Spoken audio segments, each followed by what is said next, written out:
Hello friends, मैं फिर से आप लोगों के लिए लाई हूँ तेनालीराम की स्टोरी। कुबड़ा धोबी। एक बार कोई दुष्ट व्यक्ति साधु का वेश बनाकर लोगों को अपने जाल में फंसाता और धतूरा आदि खिलाकर लूट लेता था। यह काम वह उनके शत्रुओं के कहने पर धन के लालच में करता था। धतूरा खाकर कोई व्यक्ति मर जाता तो कोई पागल हो जाता था। तेनालीराम को यह बात पता चली तो उन्हें बड़ा दुख हुआ।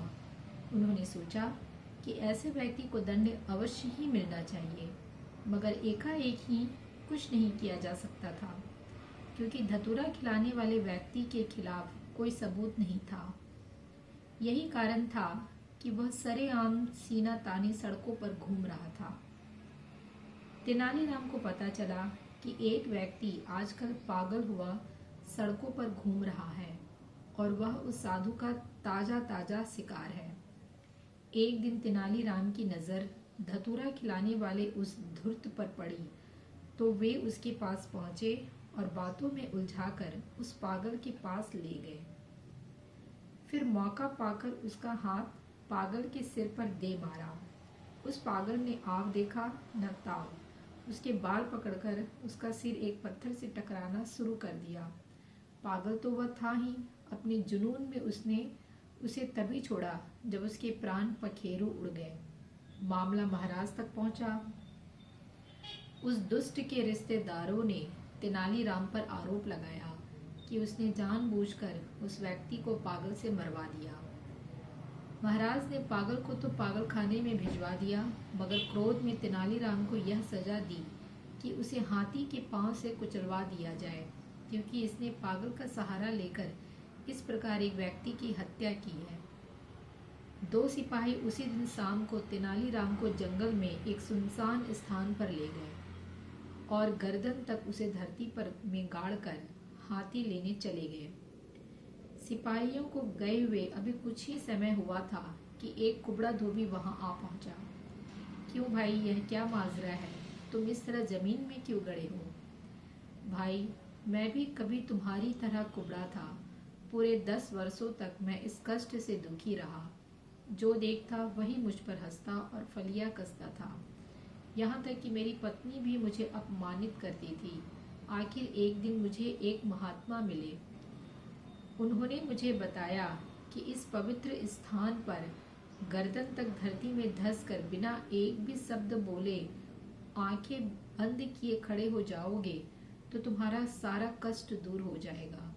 मिट्टी खोदकर मुझे बाहर निकाल कर जरा देखो तो सही कि मेरा कुबड़ दूर हुआ है या नहीं। यह सुनते ही धोबी जल्दी जल्दी उसके चारों ओर की मिट्टी हटाने लगा। कुछ देर बाद जब तेनालीराम बाहर आया तो धोबी ने देखा कि उसकी पीठ पर तो कुबड़ का नामो निशान भी नहीं है। वह बोला, मित्र, मैं भी वर्षों से कुबड़ के इस बोझ को अपनी पीठ पर लादे घूम रहा हूँ। मैं भी अब इससे छुटकारा पाना चाहता हूँ। मेहरबानी करके मुझे भी यहीं गाड़ दो और मेरे ये कपड़े धोबी टोले में जाकर मेरी बीवी को दे देना।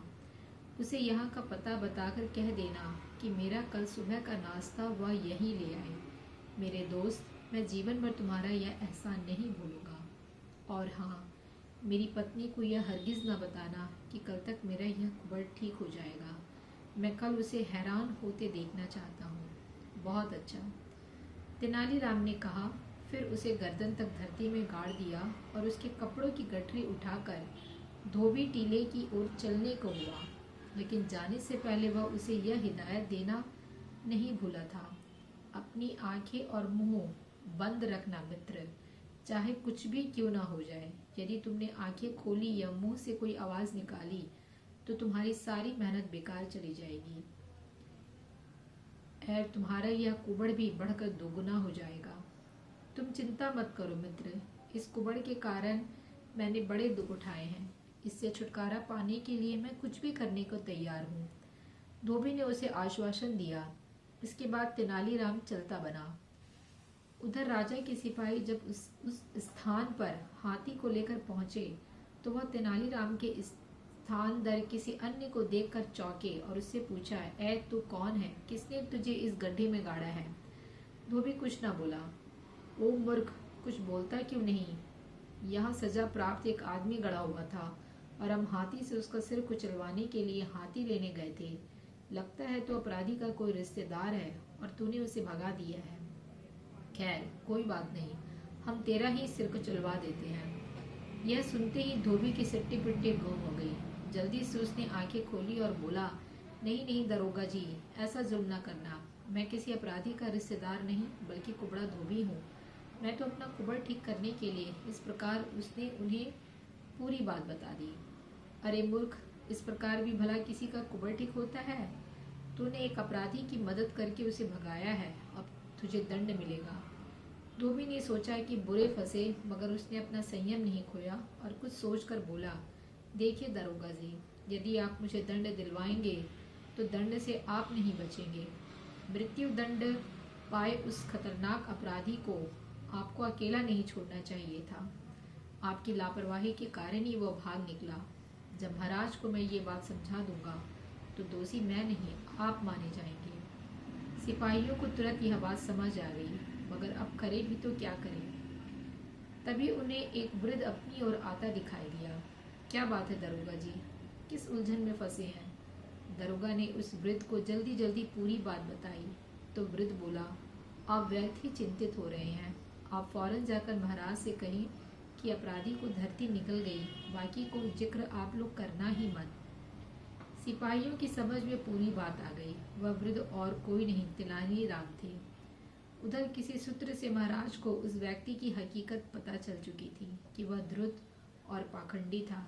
महाराज का क्रोध भी अब चूंकि शांत हो चुका था, इसलिए उन्हें तेनालीराम की बहुत याद आ रही थी और साथ ही दुख भी हो रहा था कि क्यों उन्होंने क्रोध में आकर ऐसा सख्त आदेश दिया।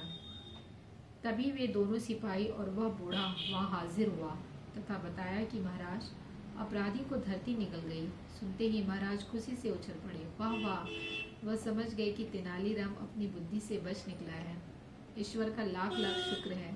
तुम लोग हालांकि दंड के अधिकारी हो, किंतु तेनालीराम के जीवित बचने की खुशी में हम तुम्हें अभय दान देते हैं, मगर शर्त यह है कि तुम्हें कल तक तेनालीराम को हमारे समक्ष हाजिर करना होगा, अन्यथा तुम्हें कठोर दंड दिया जाएगा।